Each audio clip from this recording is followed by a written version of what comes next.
can begin. We are inviting Mr. Guy Tavori to continue the session, the previous session, please. Before Guy Tavori starts, I would like to ask if somebody finds a blue USB here somewhere to give it to Lydia, if you can. Thank you. Hello, everybody, again. This time I'm going to talk, and it was actually the previous session was preparing us to this talk. I'm going to speak about the caregiver point of view and how it looks from the other side. And I can say from my personal experience as being a patient, and I was diagnosed when I was 22, my primary caregiver were my parents. And I can tell you throughout the 4 years I was in and out in hospitals and procedures, in most of the times their subjective experience was much harder than mine. This is from my experience. I'm going to start with a short video to take us into this subject.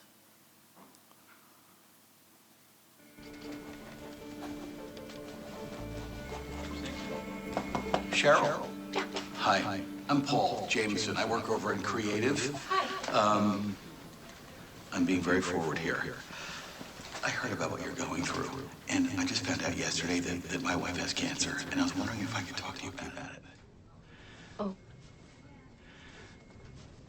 Is that your husband? Oh, yeah. Wow. Well, he's got a fantastic head of hair. My hair is usually a lot longer than this. But anyway, I just thought it was so great that there's two people here in the office that are going through this at the same time. Not great, but, convenient.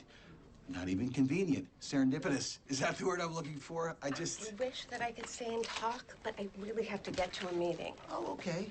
Well, maybe later this afternoon? Could I come by later this afternoon? Great. Let's shoot for Fantastic. later. I'll just leave my number on your desk, okay, Cheryl? Oh, yeah. That's fine. Oh. Cheryl, there you are. Oh.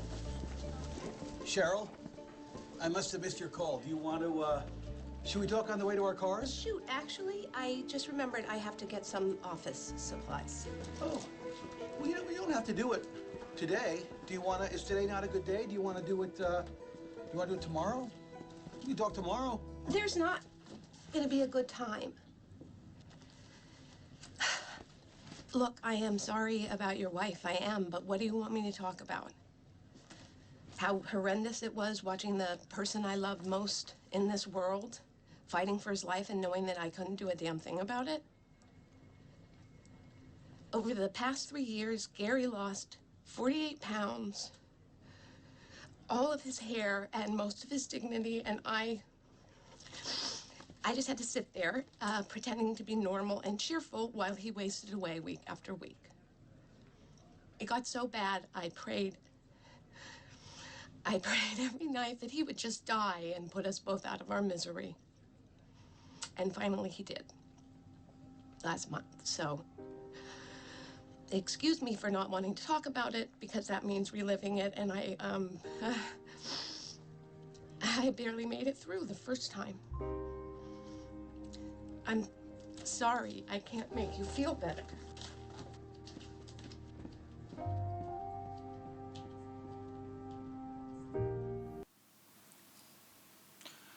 So, this is a scene from a series called The Big C.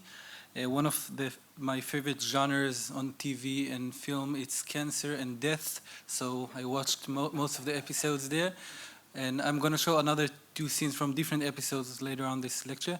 But I think what I want to speak about here, it's how when we speak about caregiver, we put them all in the same box. And being a caregiver could be so different from one to another.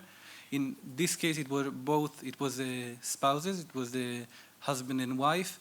But being a caregiver, to able to speak about it, I need to speak about, there is a few varieties of being a caregiver, and it's very different than being a spouse, a parent, like in my case, my caregiver were my parents, or like in most cases, and especially if we're talking about elderly diseases, it will be the kids, the young adults, the sandwich generation, being somewhere in the middle.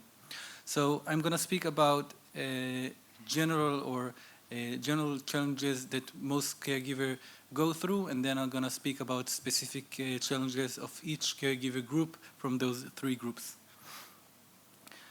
So I'm going to speak about the caregiver roles. It's very general.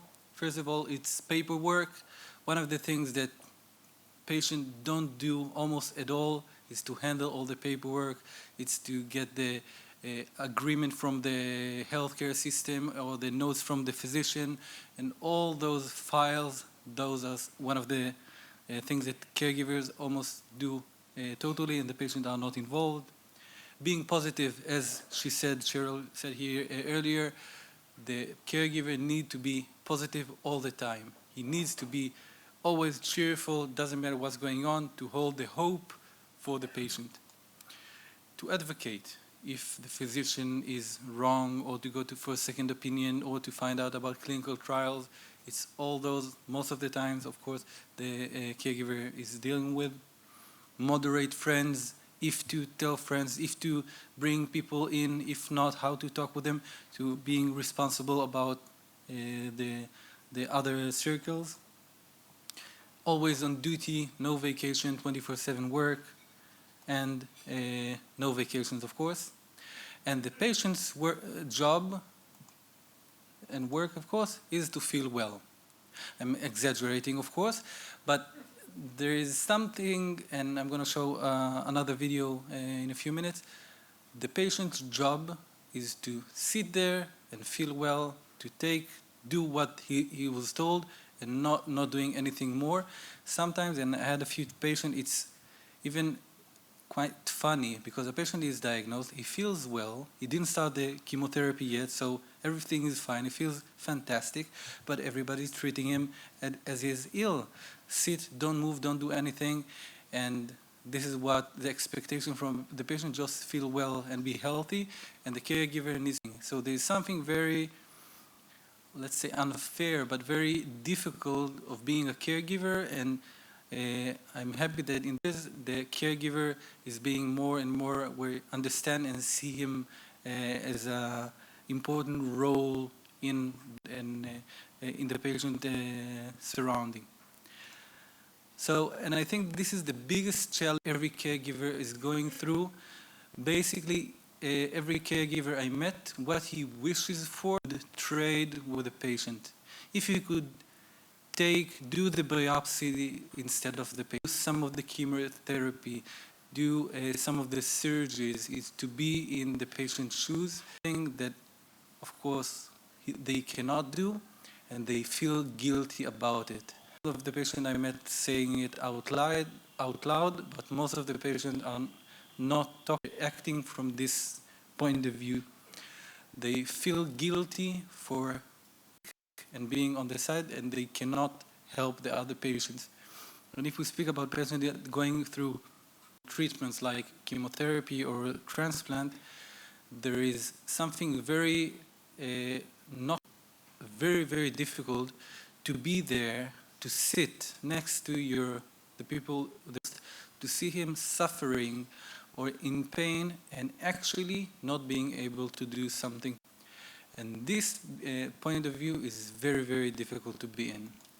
So to be in a being mode or in a doing mode, most caregivers are very active and not being able to be and to just spend that time with the patient, because they cannot bear it. Assumption that this is why many caregivers are going to nutrition, because in nutrition millions of books and approaches and things you could do, and keeps them busy a lot and very often, so they can being in this very difficult place of being there with the patient, which is even not human. And to be a caregiver, a lonely place. With the patient, you need to put on your happy smile, to be the time. If he's afraid, to tell him, no, don't be afraid, you should be strong, and they feel like for the patients, and they holding everything. And with all the family and surround, everybody approaches them, it's asking about the patient. they are invisible.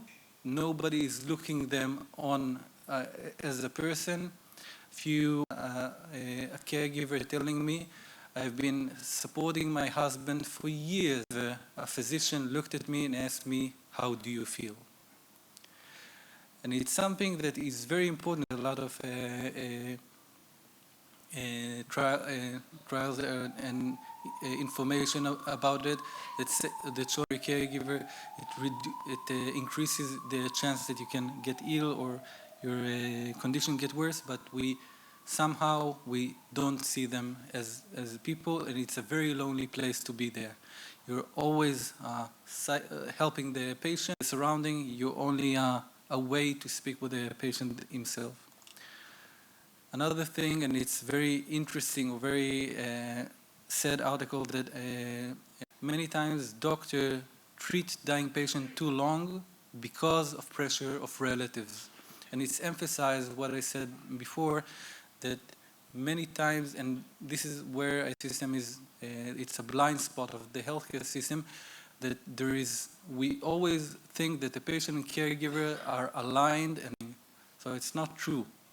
Many times, and I had a lot of conversations speaking with the patient, telling me, I just want to die, I'm done, I don't want to do any treatment, and the family is wanting him to continue and go through treatment. And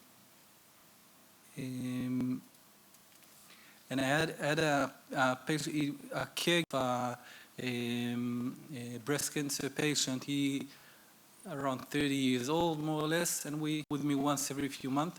His mother has breast cancer in advanced stages, and he told me that it is his mother, because he's making her those green, disgusting shakes every morning, you know, the or whatever. And he told me that he's very angry at her because she's not drinking it, and she's not being active, rolling for recovery, whatever. And then we had a conversation about different approaches, and then he told me something, and it was the first caregiver that said it out loud. He told me, now I understand and I realize that all I'm is because I want that after she will die, I will be able to sentence, I did all I could. And it was shocking to hear him, brave enough to say it out loud, but it was really interesting because most of the caregivers are being motivated, and it says the same, that caregivers, and they're doing it because they want to feel well about them, which is very interesting. It's okay, it's fine. So I'd like to speak about being a spouse, and I want to quote Dr. Barney Siegel. Is called Love, Medicine and Miracles. It was written in the 70s. He's a surgeon in oncology. And he said, and I want to quote something from his book. I'm sorry, it's in Hebrew, but English, so I hope I didn't do bad translation. And he speaks of, there is a woman after a surgery in her mouth, and a conversation with her and her husband, her spouse, after the surgery, when they removed and her mouth was twitched it was a bit different. The woman asked me, Dr. Siegel, will my mouth stay this way forever? Yes, that's how it will stay, because the nerve was cut off. She shook her head quietly and was smiling. I like it, he says. It is so cute. He is. I understand, and I look down. A man is not brave when meeting God. He's over to kiss her twisted mouth, and being me, can see how he twists his lips to fit her lips. Prove to her still alive. And I think it's a very emotional quote, and it sometimes caregivers and how being a spouse and how important one minute. Being a spouse, there is a lot of challenges around it, but it's about sexuality, and it's something that if it's not spoken and if it's not addressed, it could be a lot of frustrations. And if we can put the second video. Second, Yeah, sure. What's up?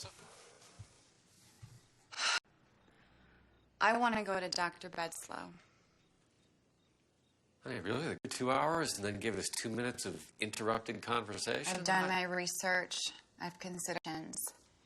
And I want Dr. Bedslow to do my surgery. Honey, obviously I do. it's your call, okay? Care possible. And I feel like we should at least talk to Dr. Adam, Haryana again. What? I trust him.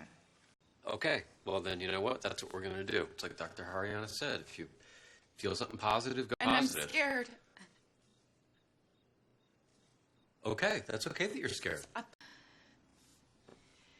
I know that you're trying to make everything. You always have our whole lives. Love you so much for that. But you have to let me. I want to be able to come. Adam, I'm really scared today, and I just want you to hear it. I don't want you to deliver it. That everything is going to be great. Because right now, I'm not sure that it's going to be. And I just want to be able to feel scared. Just what I need from you right now.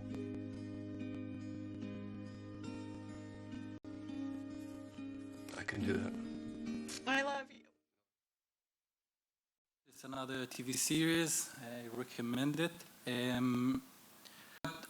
I really love this scene. I think it's a very hard scene, but it shows communication and open communication between a spouse, a patient could be related or could be addressed with open communication.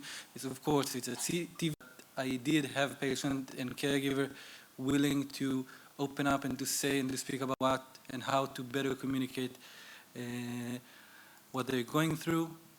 Sexuality, and of course, if there is the patient and caregiver and they have kids involved, all elderly kids, it's more complicated. I had a patient coming in, an ill patient, with his wife. He just changed from starting to go through treatment, and he told me that they said that they didn't want to talk with anybody. He didn't want to tell anybody, didn't want to tell the kids. They were told. His wife did want to tell the kids, but she honored his request because she's not a patient, so they didn't tell the kids. And eventually, after a few was starting to go to treatment, he decided to tell them, and the kids were for not telling. And the caregiver, his wife, was in a very complex, because the caregiver, and this is it's something that is very. Is saying it's my disease, it's my I decide what to do, but many consequences for the family or other consequences, and there is a point between the patient and the caregiver there as well. If we'll talk now about being a parent as a caregiver, me as a twin, I can relate. This is what happened where I was. Usually there is a because the parents, and it's something that it's the society, as parents, it's okay for support their parents being sick, but it's not okay when it goes the other way around. They're usually very hugging too much and trying to be overprotected. And the kids is many times trying to push for being independent, and there's tension in this area. There's also a saying I like the most from Eckhart Tolle is if you think you're one sec, I'm going to skip this video because I'm out of time. Then if we speak about being a patient, a caregiver, a son supporting their parents, one of the most difficult places to be. Because if I'll quote Eckhart Tolle, if you're enlightened, go spend a week with your parents. We'll talk then. Most of us have unfinished business with our parents, and many times to be in a very intimate relationship is in some places to help to shower. And most of us, we have unfinished business with our parents, and to be supportive and to be love unconditionally support, it's something that is very challenging. And of course, there is also the challenge to be in between, to be to have your kids and to take care and to do things you want to do with them. From your parents from the other side, you do take care of them and more work and everything else. So being in this place, there is a lot of challenges, and as I mentioned before, the unfinished business. And I'd like to speak also about being there with the physician. And as I mentioned before, as physician and staff, we think that they want the same thing.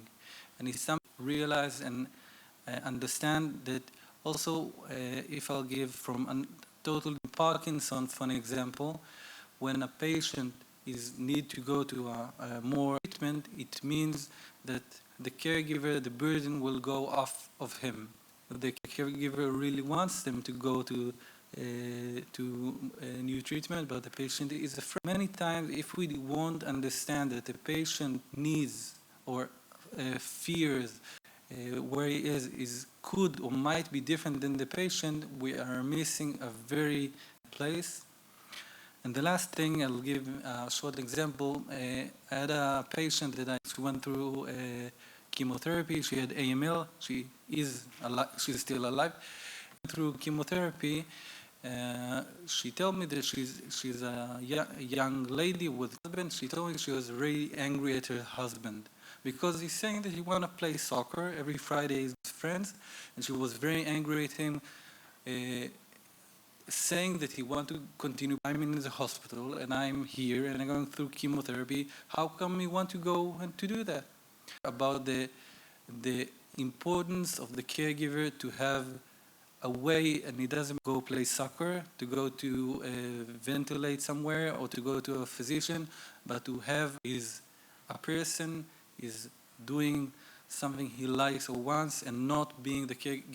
In the sense that the day doesn't matter what happened, if he doesn't feel well or not, he's going in and playing. So it's very important to recognize and understand the caregiver needs and challenges and allow them also in a place where they can be active and to see that. Thank you very much. Thank you, Guy, for your wonderful presentation.